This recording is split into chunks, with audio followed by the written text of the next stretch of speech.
I've just completed a 36-hour fast.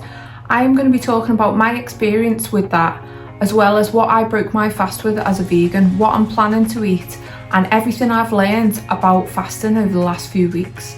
If you're interested in seeing this, keep watching. I'm Cath. I've just completed a 36-hour fast, and I am going to be talking about my experience with that now. I have experimented with fasting before. About a year or so ago, I tried intermittent fasting. I didn't really see any results with it at the time, so I kind of gave up on it. I've since learned that for females, fasting should be done differently than it is for males. So males' hormones are a lot more steady than ours.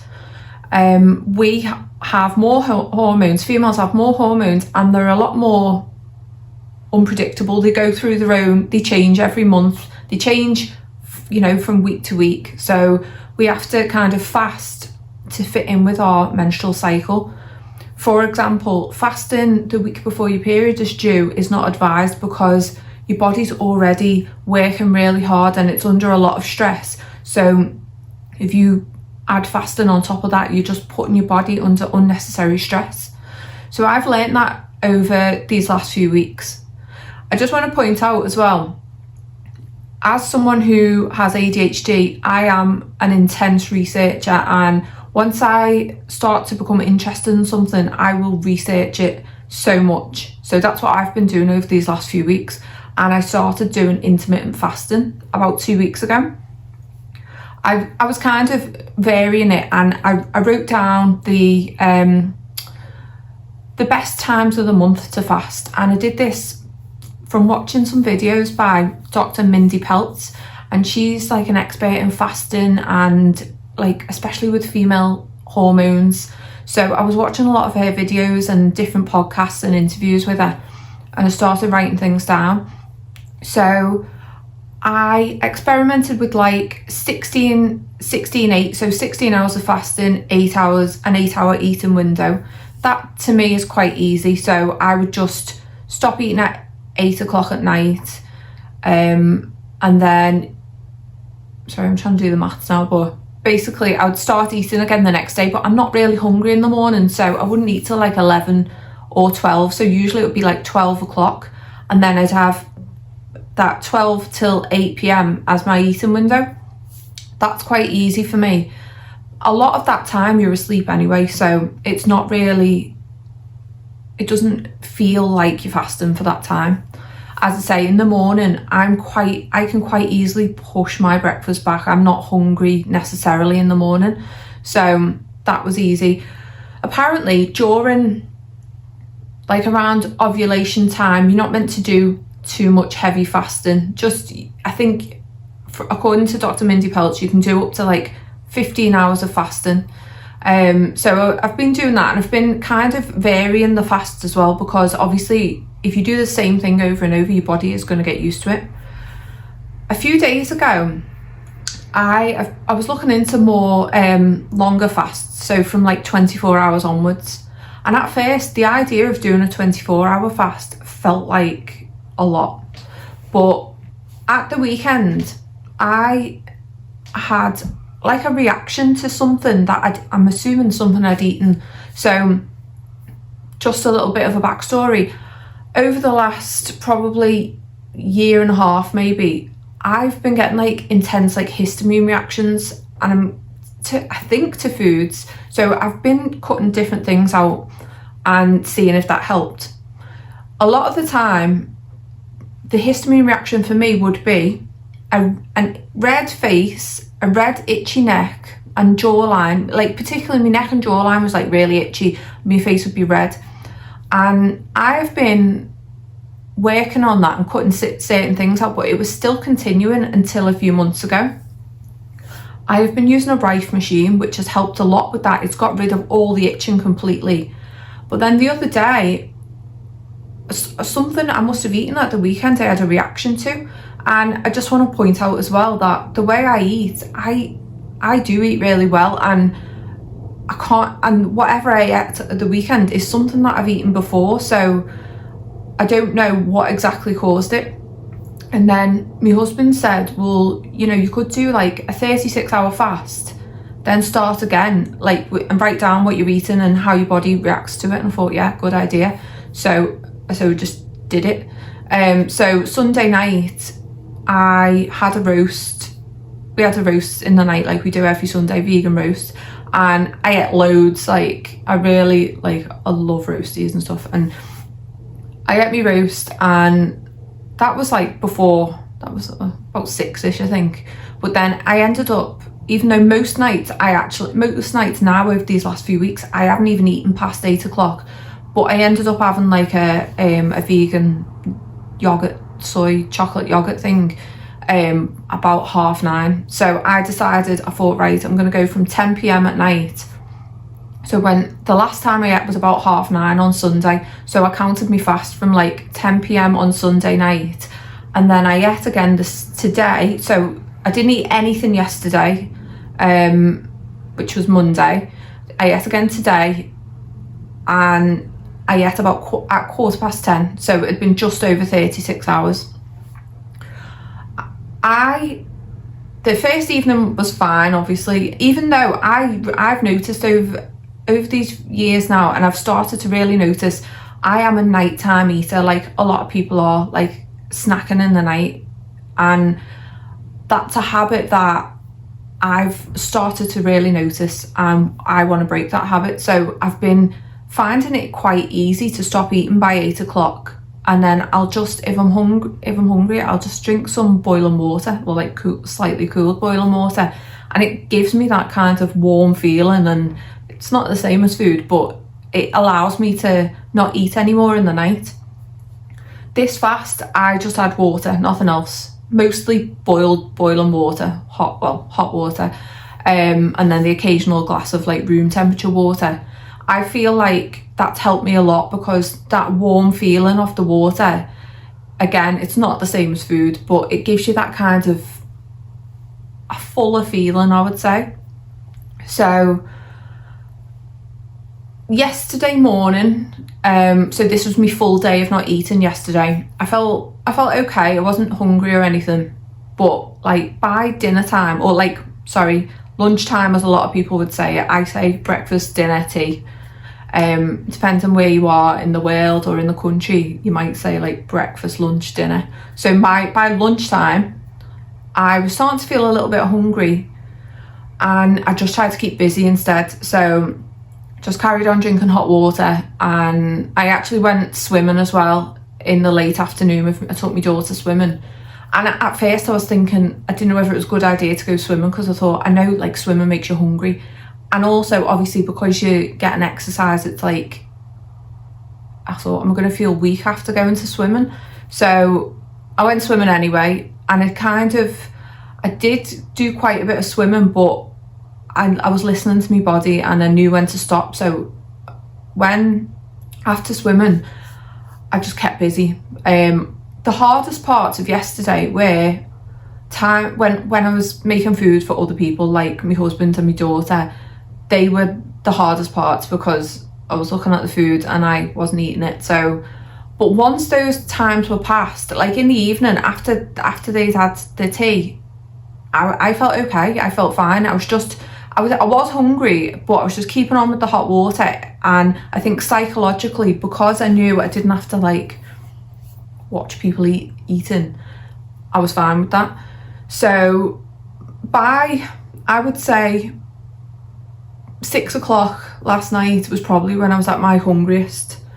And as I approached the kind of 24-hour mark, so 24 hours for me was 10 o'clock last night, and as I was kind of getting to like 9 o'clock, my hunger just went completely. Like I wasn't hungry at all, and I was because usually at that time on a normal night I am hungry, and I was like pleasantly surprised by that. So my hunger went, and I was just drinking hot water, and I felt okay. And when I went to bed, I was tired and everything, and I slept. I woke up this morning not feeling hungry at all. Another thing I want to add, I bought some, I think they're called keto sticks, where you can check your ketones. And basically for those of you who don't know, so ketones are released when your body is in like a fat burning mode. Those keto sticks are made for people with diabetes to check, I think to check their blood sugar levels and things like that, but you can use them to check whether your body's producing ketones. So I was trying these last week, and I wasn't producing any ketones. We're doing a 16-hour fast, doing an 18-hour fast, and I was thinking, I wonder what point my body will start producing these ketones. Before I went to bed last night, so around the 24-hour mark, you basically dip them in your urine, in your wee. So, or you can just put them while you're having a wee, put them in the flow of urine. And so for me, it wasn't showing anything at all until I got to that 24-hour mark. Then I started to show ketones on the strip, because it's got like a colour match thing on the bottle that you match it up with. And that kind of made me feel really motivated. So when I went to bed, I was feeling really I felt like I was seeing results.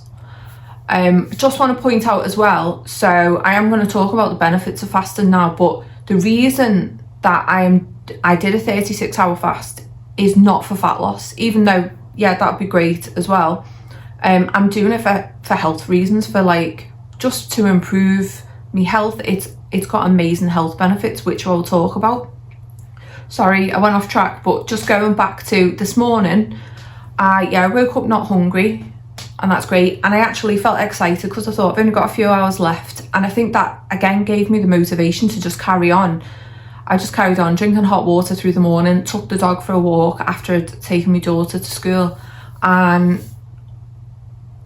even at 10 o'clock, I was only just, I wouldn't even say, I wasn't even really hungry. I was slightly hungry at that point. But the reason I decided to eat it, I was going to see if I could drag it out for another hour or two, but the reason I decided to eat at 10:15 was because I was working at 11, and I was starting to get a very mild headache as well. And I thought, I just don't want to have a headache while I was microblading eyebrows. So I just didn't want to have a headache while I was doing that, because it would affect me focus and everything. So I broke my fast at 10:15, and I've been looking into what to break your fast with, and everywhere I look, a lot of people say break your fast with bone broth and things like that. I'm vegan, so obviously I'm not going to do that. A lot of the breaking the fast are based on a keto diet, and a lot based towards people who eat meat. So I was looking into what I should eat as a vegan to break my fast, and I had an avocado with avocado oil on it and a really good quality sea salt and pepper. So it was just a really small portion, but because the avocado, it's got natural healthy fats, it's got fibre in it, it's a good source of magnesium and potassium. Obviously I added the salt on as well, which helps with the potassium. Yeah, potassium, I think so. The sodium, sorry. And it was actually, I ate that about 2 hours ago now. It was a tiny portion compared to some portions I was at. It's a tiny portion, but I'm not hungry now. And interestingly enough, I've just checked my ketones before filming this video. This is after about 2 hours after eating the avocado, and I'm still in ketosis. So basically, when you're in fat, we start off by burning sugar in our bodies. So there's two modes. It's sugar burning and fat burning. At first you burn the glucose, I think, in your body, and it won't start burning fat until all that is burnt off. So you only show ketones. Ketones are only released in your body when you start burning the fat, and the ketones kind of will start, or your body will produce ketones, and then it will use the fat that is stored as fuel instead of previously using the sugar.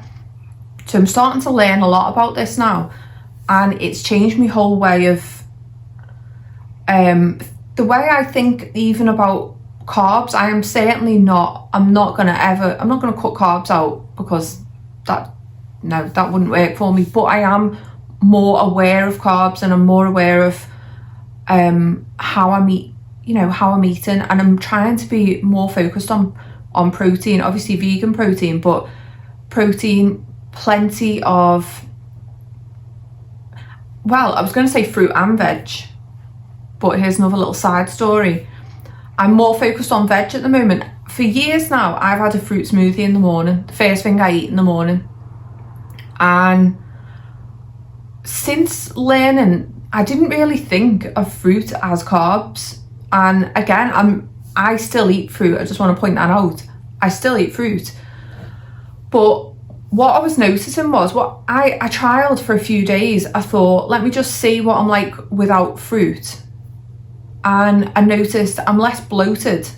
I don't know if I'm assuming the fruit, or maybe the fact that I was blending it was making me feel bloated. And not painful or anything, just I'm just a lot less bloated since not having fruit. But my eyes are a bit drier from not having it. So I'm trying to weigh up what the right balance is for me. So when I was having like those fruit smoothies, I was having at least 3 of my 5-a-day portions of fruit in that smoothie. My eyes were more hydrated, but I was more bloated. So now I've not been having fruit, but I've been having loads of veg, and I'm not bloated, but my eyes are drier. So I'm trying to find that balance, and I think the balance might be, instead of having fruit first thing in the morning like I was doing, even though avocado's a fruit, it's a different kind of fruit. Instead of having that fruit smoothie in the morning, I'm gonna always like break any fast with protein, and then if I want fruit, I'll have it like a few hours later, but as the actual fruit instead of blending it. So like have it as grapes or an apple or whatever instead of blending it. So that's just one thing I've learned about myself, which has been helpful. So first of all, I should have said this at the beginning, but some of the benefits of fasting are, so it helps, our body puts in a lot of work when we're digesting food. So we've got not everyone in the world, but a lot of people in the world have access to food like 24/7, and our bodies are not necessarily made to be able to, not made to eat anytime we want. If you think back to like caveman times and our ancestors, there was a scarcity of food, and our ancestors would maybe go days without food, and then maybe they would have to hunt, which obviously I'm vegan, don't like thinking about that, but that's the way it was, I get it.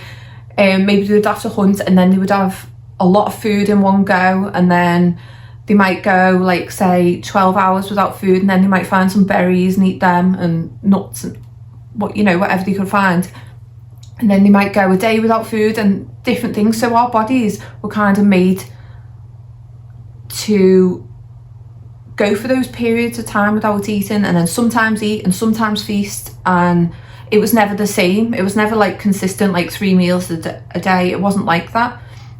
So it makes sense why fasting works. Like, our body is so intelligent, our mind and bodies are so intelligent, and what they want is for us to survive and to thrive. So they are wired for that.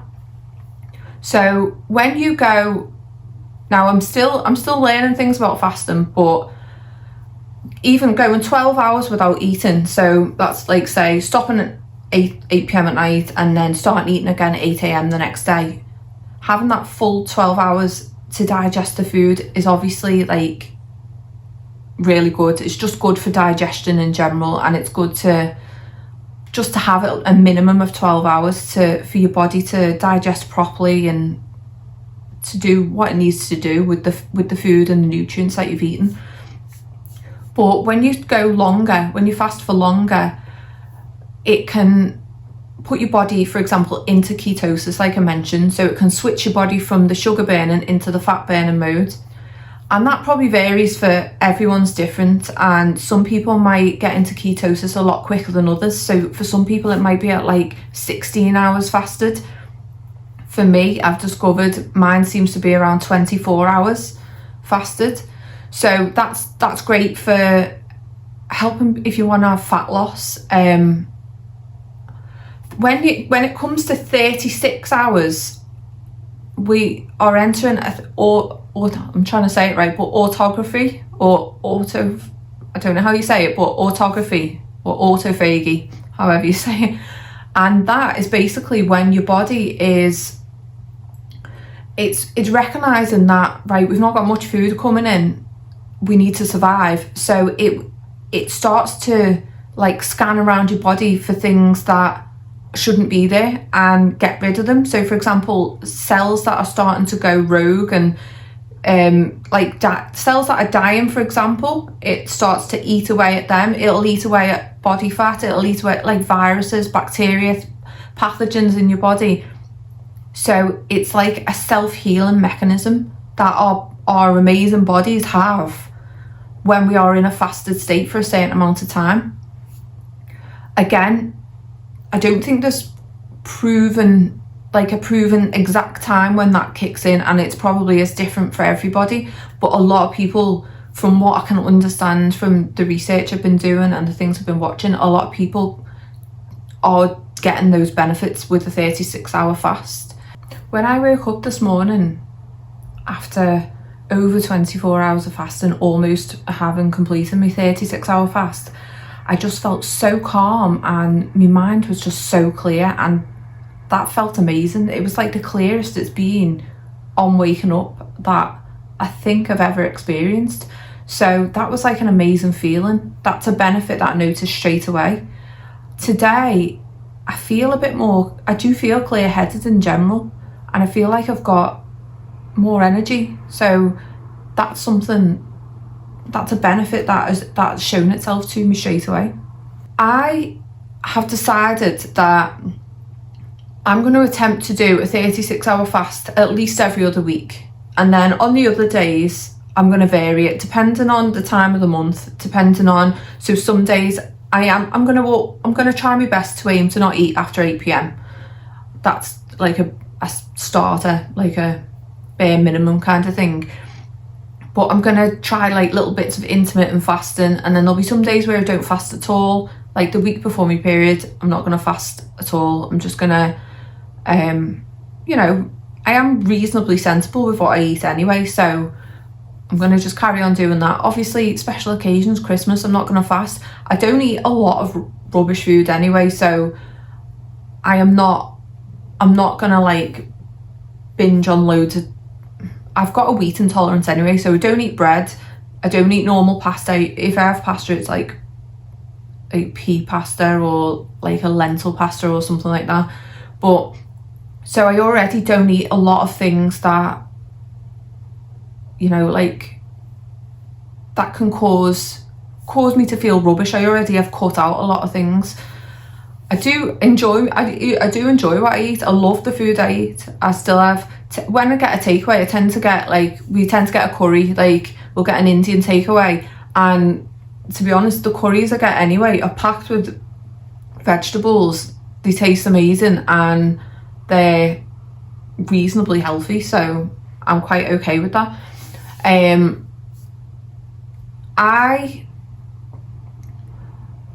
So things I've learned recently about my body is that, and it seems a lot of other people need this too, is to break a fast with like healthy fats and or protein. I'm still trying to work that out. So I have a protein shake now. I used to have my fruit smoothie, and then about half an hour later I have my protein shake. So the protein shake, I have it first thing in the morning now usually. The only reason I had the avocado first today was because it was recommended that when it's been like longer than 24 hours to just go a little bit gentler with food and have something small that was just maybe like an avocado or bone broth if you eat meat. have that first, just to get your digestion going again and just to get your body used to eating again. So I make a protein shake most mornings, and it's use soy milk, organic pea protein powder. So I have like, it's about 30 grams of protein in the whole protein shake. Pea protein powder, cacao powder, some maple syrup, because maple syrup is kind of the sweetener I always go to because it's natural. It doesn't spike your blood sugar in the same way that other sweeteners do, and obviously it's vegan. I put walnuts in there, cashew nuts, and flaxseed, and peanut butter, like a natural, just 100% nuts peanut butter, and I just blend that and have that as my protein shake, and it tastes amazing anyway. I also put a little bit of blackstrap molasses in it as well, just to give it that, like, a bit like a boost of iron, but it gives it that kind of almost like a toffee flavour to it. So that's what I usually have in the morning. Like if I was doing intermittent fasting, I break my fast with that, and it keeps me full all day until I have my tea at night. So I'll keep you updated on my fasting journey. But I would like to know what your experience with fasting is, particularly fast for like 36 hours or above. I am hopefully in the future gonna do slightly longer fasts. I questioned it today. I thought, should it push it to evening and do it and make it a 48-hour fast, but because it would have been 10 o'clock at night, I didn't really want to eat a lot then and then go to bed. So what's your experience been with fasting? Because I'd love to know. I'm really excited about this, and I'm excited about the health benefits that a lot of people seem to experience with fasting. You know, I'm quite comfortable with, like, after most of my life with body dysmorphia and being uncomfortable with my body and trying to change myself, I'm finally at a point where I'm comfortable with my body. I have got some extra pounds on me, and that's fine. Like, I'm okay as I am. But at the same time, if I do lose a bit of fat doing fasting, then that's fine too. That's great. Do you know what I mean? Like, I know it will make me technically healthier on paper, so that's fine. But as I say, I'm doing it for the health benefits, but any other benefits that come with it, that's great. I'd love to know your experience. So thank you for watching, and I will see you soon. Bye.